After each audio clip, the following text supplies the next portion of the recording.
ওই সুখ সুখ শান্তি থেকে হয়ে রবে। আমি কেন ওই সুখ ওই শান্তি থেকে বঞ্চিত হয়ে রব? হাটের শেষ প্রান্তে যেমন ভালো সবজি পাওয়া যায় না, তেমনি করে জীবনের শেষ প্রান্তে দাঁড়িয়ে একজন ভালো সুজ্ঞানী সহধর্মীকে খুঁজে পাওয়া যায় না। যারা আবারও নতুন করে এই সংসারে আসে তারা বুঝতে চায় না এই সংসারটাকে, বুঝতে চায় না ছেলে বৌমা নাতি নাতিনের মনটাকে। ফলে সুখের চেয়ে দুঃখের পাল্লাটাই ভারী হয়ে যায়। আমি আমি এই সংসারের সুখটাকে নষ্ট করতে চাই না মা। বাবা। হ্যাঁ মা, তাছাড়া আমাদের দাম্পত্য জীবন থেকে শুরু করে যতগুলো দিন তোমার এই শাশুড়ির পাশে কাটিয়েছিলাম, প্রতিটি মুহূর্তের আদর সোহাগ মায়া মমতা এই বাড়ির এই হৃদয়ের আষ্টে পৃষ্ঠে ছড়িয়ে আছে। তোমার শাশুড়ি আজ নেই, তার সমস্ত স্মৃতি অতীত হয়ে গেছে, কিন্তু আমি সেই অতীতকে ভুলিনি মা, ভুলতে পারি না। এই তো আর কদিনই বা বাঁচব, জীবনের বাকি দিনগুলো এমনি ভাবেই কাটিয়ে দিতে পারবো মা, এমনি ভাবেই কাটিয়ে দিতে পারবো।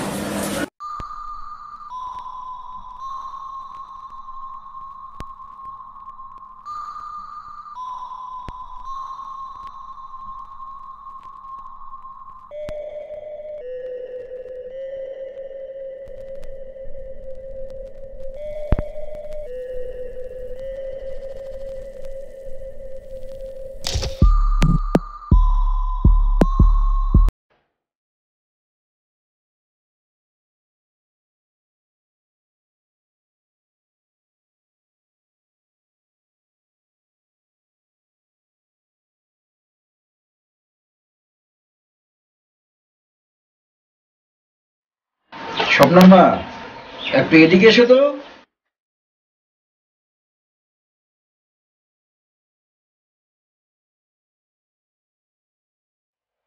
আমাকে কিছু বলছো? ও হ্যাঁ, আমার এই চশমাটা দাও। ও আচ্ছা, দিচ্ছি।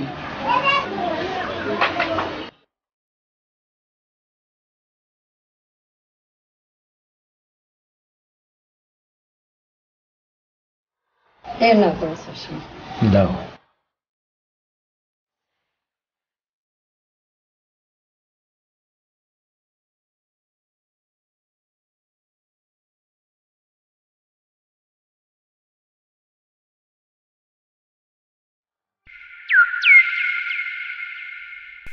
মনিকা, দেখ তো কে এলো।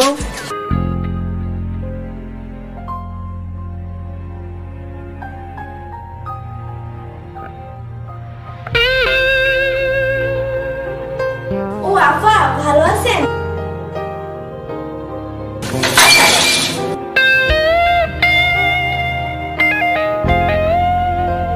আপা মনি আইছে। তাই?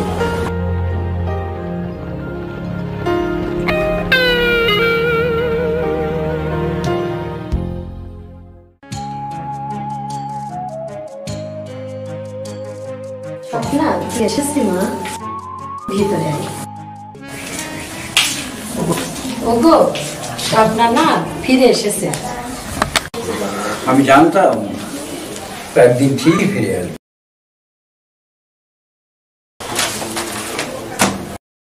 মারে, আবেগের বসে শুধু রাস্তার ধুলোই গায়ে মেখে দি। তোর ভুলের প্রায়শ্চিত্ত আজ আমাকেই করতে হবে। বাবা, তুমি কি বলতে চাচ্ছ? বাবা বলতে চাচ্ছে আমরা আবার তোর বিয়ে দেবো। মা, তোমরা ভুল করতে যাচ্ছ। একটি নারীর জীবনে বিয়ে একবারই হয়, আর সেটা আমার জীবনে হয়ে গেছে। না, ওই পুতুল খেলার বিয়ে আমি মানি না। এই রাজপ্রাসাদে গড়ে ওঠা খালির একমাত্র মেয়ে তুমি সারাটা জীবন সারা জীবন ধরে ওই কুড়ে বেড়াতে থেকে হত দারিদ্র এর পাশে জীবন কাটাতে, এটা কখনো হতে পারে না। বাবা, তুমি যেটাকে কুড়ে ঘর বলছো,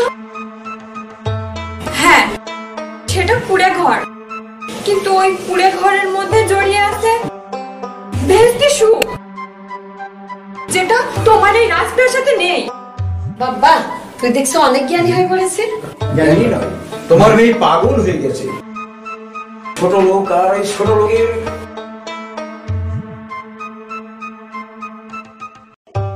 কোন অধিকারী এই বাড়িতে পা রেখেছ? এই মুহূর্তে তুমি এই বাড়ি থেকে বেরিয়ে যেতে হবে। শ্বশুর বাড়ি সে অধিকার না। আমি বাসায় ফিরে জানতে পারলাম সবাই বাড়িতে এসেছে, আমি স্বপ্নার স্বামী, সেই অধিকারে সেই অধিকারে এই বাড়িতে আমি পা রেখেছি। কিন্তু আমি থাকতে আসলাম স্বপ্না। চলো স্বপ্না, স্বপ্ন তোমার সঙ্গে যাবে না। বাবা, তুমি যাকে অপমান করে এই বাড়ি থেকে তাড়িয়ে দিচ্ছ, সে আমার স্বামী। আর একজন স্ত্রীর সামনে যদি কোনো মানুষ তার স্বামীকে অপমান করে,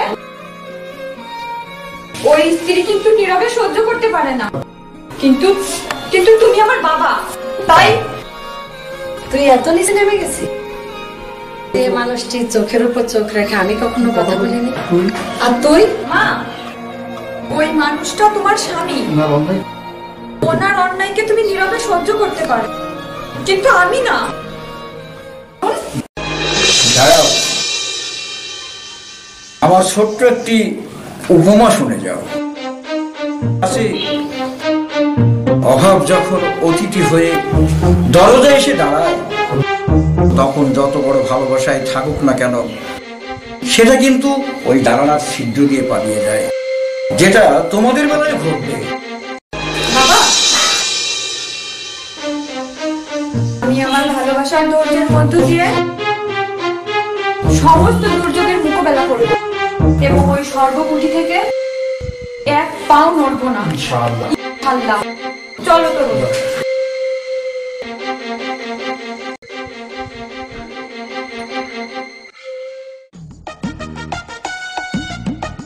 আসসালামু আলাইকুম। জামাই, কোথায় বেড়াচ্ছেন না? ভাবছিলাম একটু বাইরে একটু বেড়ানোর জন্য। যখন জামাই পেলাম তখন বাসায় বসে কিছু অনেক মজার কথা হবে।